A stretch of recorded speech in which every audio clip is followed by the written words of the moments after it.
Magandang umaga po, magandang maulan na umaga sa inyong lahat. Nandito tayo sa Disaster Operations Center ng Office of the Vice President.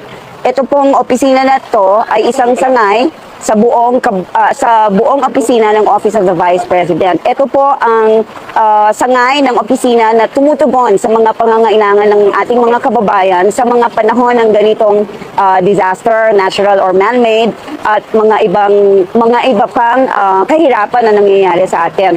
Nanggaling tayo sa bagyong Krising at ngayon nararamdaman natin ang epekto ng habagat. So marami po tayong mga pamilya na apektado, hindi lang dito sa Metro Manila, kung hindi sa ibang bahagi pa ng Northern Luzon. So ngayon po, makikita nyo dito sa atin yung ginagawa ng opisina. Naglo-load na po tayo ngayon ng mga relief boxes para ipamahagi natin sa mga kababayan na talagang kailangan. Ma'am, ilan po mga areas po ang siniserve natin ngayon sa Disaster Operating Center? Can you give an figure or saan po mga exact mga location po ang siniserve sa mga DOT? Of course, unahin natin yung pinakamalapit dito sa Metro Manila kung saan yung location natin dito sa gitna ng Quezon City, no? So marami dito sa paligid-ligid lang na nangangailangan ng tulong, pero makakaabot po at in fact nakaabot na tayo hanggang sa Pangasinan para magpadala ng tulong. Ma'am, ilang boxes po or meron po ba tayong figure kung ilang libong mga tao ang nasunod ng DOC, ma'am? Sisilbihan 355,000 families ang siservisyohan natin ngayong araw na ito. Ano lang? Ang mga nagawa na natin. Wait lang. So sige, bigay muna natin kung ano yung mga nagawa na natin before tayo pumuntas doon sa ngayon. So for the first quarter and second quarter of 2025, nakapagsilbi na tayo ng 27,621 families. In individual count, nasa 124,296 na po tayo hanggang June 30, 2025. Ang mga missions po na napuntahan natin ay 17 at ang relief distributions natin nasa 72. For this year, from January to June 2025, nakaapat na po tayong mga disasters o mga insidente kung saan kailangan natin talagang maghatid ng tulong at nakaikot na din po tayo sa 11 regions sa buong bansa. Nakaikot tayo also sa mga 23 na syudad at munisipalidad at total po ng number of barangays na natulungan natin ay nasa 72. Ma'am, ano pong mga contents po ng mga disaster boxes na pinamimigay ng OBP, ma'am? Yung ating food boxes po, ang laman yan ay bigas at mga ilang pirasong canned goods na pwede na nilang pangtuwid sa isang pamilya na nagbibilang ng 4. So maybe 1 day or 2 days or hanggang 3 tatlong araw kung kaya nila pang i-stretch yung kanilang relief. Ma'am, of course, merong ibang siguro iba nag-criticize siguro na bakit ginagawa pa ng OBP ito. Pero dapat meron ginagawa naman na pinag-test na Philippines. So what's your take po doon sa iba? Well, not all naman, pero yung iba kasi na parang sinasabi nila parang, to be blunt about it, baka sabi nila na effort tawag po.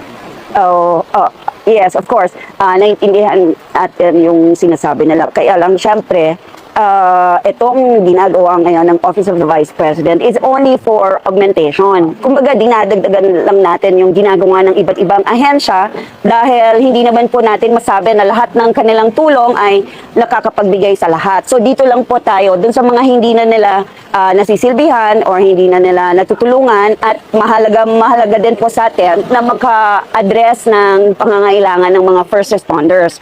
Ito yung mga tumutulong talaga immediate na sila yung nandyan, whether police, barangay auxiliary, mga bumbero, or mga iba pang frontliners doon sa lugar. So, ito po ang pinupuntahan naman ng ating kalusugan food trucks. At least makabigay tayo ng relief sa kanila sa pamamagitan ng mga hot meals na naibibigay ng Office of the Vice President.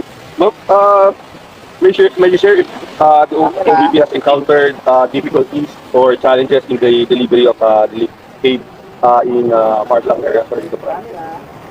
Syempre, opo, lahat rin ng klaseng challenges na nararamdaman ng mga ibang relief operations, meron din po ang Office of the Vice President. Kagaya ng mga sasakyan natin na kailangan ng huminto dahil hindi na kayang tumawid sa tubig.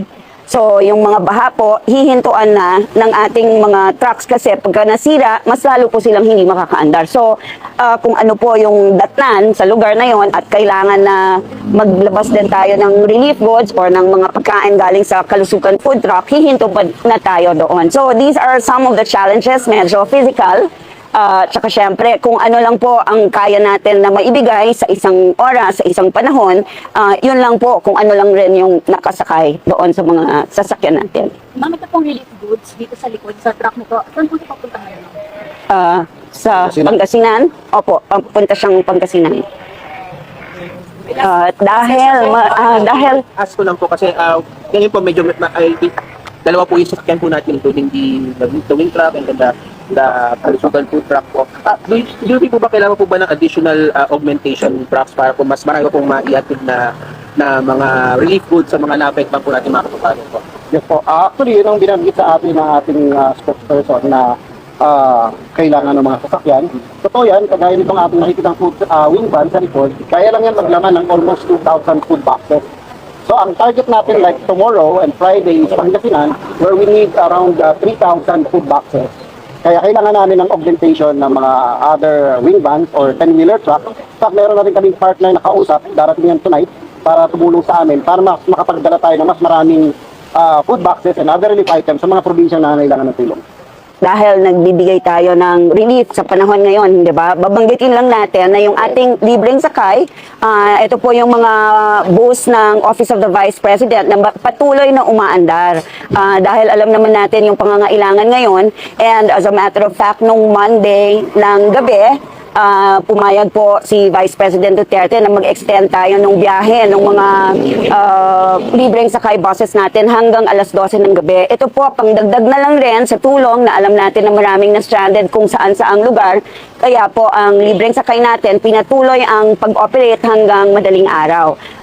At ngayon po, as we speak, umaandar din po yan, especially doon sa mga kanilang from the point of beginning hanggang sa makarating sila sa destinasyon, tuloy-tuloy po ang biyahe ng libreng sakay para makatulong tayo doon sa mga na-stranded na tao, na mamamayan natin. At may plano pang i-extend yung libreng sakay kasi for the past 2 days, nag-extend na from Monday and Tuesday. Ngayon po ba, until the rain subside po ba, are we expecting po ba na i-extend yung libreng sakay po? Ipapa-extend po yan ni Vice President Duterte kung makikita natin ang pangangailangan. So ngayon po, kung talagang kailangan siya, itutuloy po ang ating biyahe.